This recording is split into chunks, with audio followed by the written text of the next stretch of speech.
पेन्शनधारकांनो लक्ष द्या, एक मोठी बातमी आपल्या करता. 31 मार्च पूर्वी कागदपत्रे अपडेट करा, नाहीतर पेन्शन थांबू शकते. सरकारची महत्वाची सूचना आलेली आहे. सरकारची महत्वाची सूचना जाणून घ्या या व्हिडिओच्या माध्यमातून. त्याकरता हा व्हिडिओ शेवटपर्यंत पहा. मित्रांनो, राज्य सरकारच्या दिव्यांग कल्याण विभागामार्फत चालवण्यात येणाऱ्या विविध पेन्शन योजनांबाबत एक अत्यंत महत्वाची सूचना समोर आली आहे. राज्यातील अनेक दिव्यांग नागरिकांना सरकारकडून मासिक आर्थिक मदत मिळते, मात्र ही मदत पुढे सुरू राहण्यासाठी लाभार्थ्यांनी 31 मार्च 2024 पूर्वी आवश्यक कागदपत्रे अपडेट करणे अनिवार्य करण्यात आलेले आहे.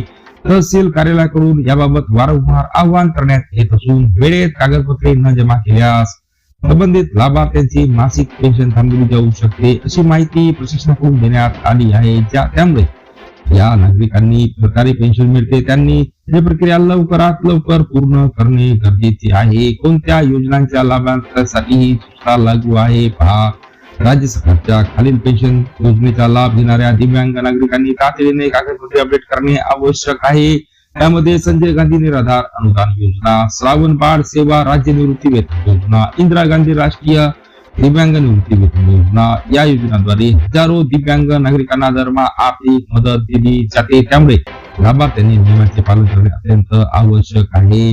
प्रशासनाने दिलेल्या माहितीनुसार पेन्शन थेट बँक खात्यात जमा होण्यासाठी पुढील कागदपत्रांच्या छायांकित प्रती तहसील कार्यालयात जमा करणे आवश्यक आहे. यामध्ये पहिला आहे UDID कार्ड, म्हणजेच दिव्यांगत्वाचे प्रमाण दर्शविणारे कार्ड जमा करणे आवश्यक आहे. आधार कार्ड, लाभार्थ्याचे आधार कार्ड बँक खात्याशी लिंक असणे आवश्यक आहे. महत्वाची सूचना, आधार कार्ड आणि UDID कार्ड एकमेकाशी लिंक असणे अनिवार्य आहे.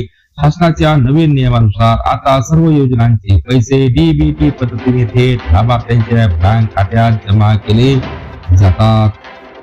प्रशासनाकडून स्पष्ट करण्यात आले आहे की ज्या लाभार्थ्यांनी वेळेत कागदपत्रे जमा केलेले नाही किंवा आधार UDID लिंक केले नाही त्यांच्या खात्यात पुढील महिन्यापासून पेन्शन जमा होण्यास अडथळा येऊ शकतो. सरकारने 31 मार्च 2026 ही तारीख अंतिम निश्चित केलेली आहे. त्यामुळे शेवटच्या तारखेची वाट न पाहता तात्काळ कागदपत्रे जमा करण्याचे आवाहन करण्यात आलेले आहे. सर्व पात्र लाभार्थ्यांनी आपल्या संबंधित तहसील कार्यालयात जाऊन कागदपत्रे जमा करावी. काही जिल्ह्यांमध्ये ही प्रक्रिया सेतू केंद्र किंवा महा सेवा केंद्रामार्फत देखील केली जात आहे. त्यामुळे आपल्या स्थानिक प्रशासनाकडून याबाबत माहिती घेणे आवश्यक आहे.